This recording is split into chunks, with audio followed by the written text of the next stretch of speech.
The Homework Machine, Disc 3. Chapter 7. March. Ronnie Tiatuaki, Grade 5. When Miss Rasmussen switched everybody's seat around, I was put at the same table as our genius in residence, Brenton Damagachi. So I figured this was perfect. If any of those D-Squad jerks was going to spill the beans, it would be him. He couldn't tell a lie to save his life. This would be my chance to get the truth out of him. I tried to get all buddy-buddy with him first, making like I was his friend. I offered him gum. I asked him if he wanted to hang out after school. I asked him if he wanted to take a hike in the canyon sometime. I asked him if he wanted to play ball or something. Nothing. I couldn't get him to crack. He always had an excuse. Whatever he was hiding, he wasn't saying. Finally, I just said to him that I knew what he was up to, and he'd better let me in on it, or I was going to tell everybody.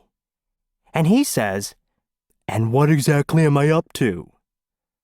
I didn't have anything to say, so I just shut up. He had me.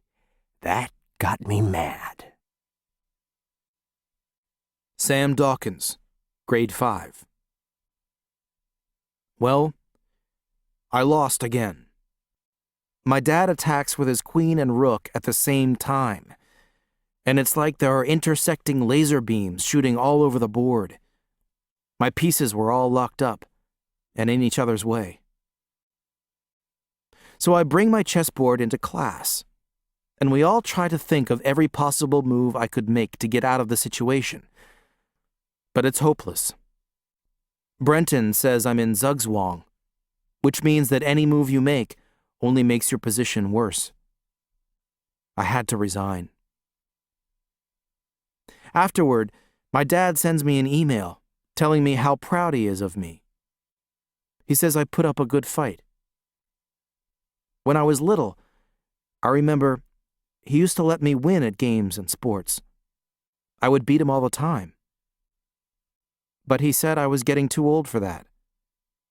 And I have to learn how to handle losing, because in the real world, sometimes you win and sometimes you lose. It made me feel good. We started a new game. Miss Rasmussen, 5th grade teacher. One day I noticed that the homework turned in by Brenton, Kelsey, Judy, and Sam was remarkably similar, except for the handwriting. This was after I had switched their seats around. I also noticed that the 4 of them still left school together at the end of the day. I don't know why it took me so long to notice the similarities in their work. With so many papers to correct every night, I just didn't make the connection. And their work was so well done. I tend to notice the kids who make a lot of mistakes, not the kids who get everything right. I hope that after I've been teaching for a few years, I won't be so overwhelmed with work and will be able to pay more attention to things like this.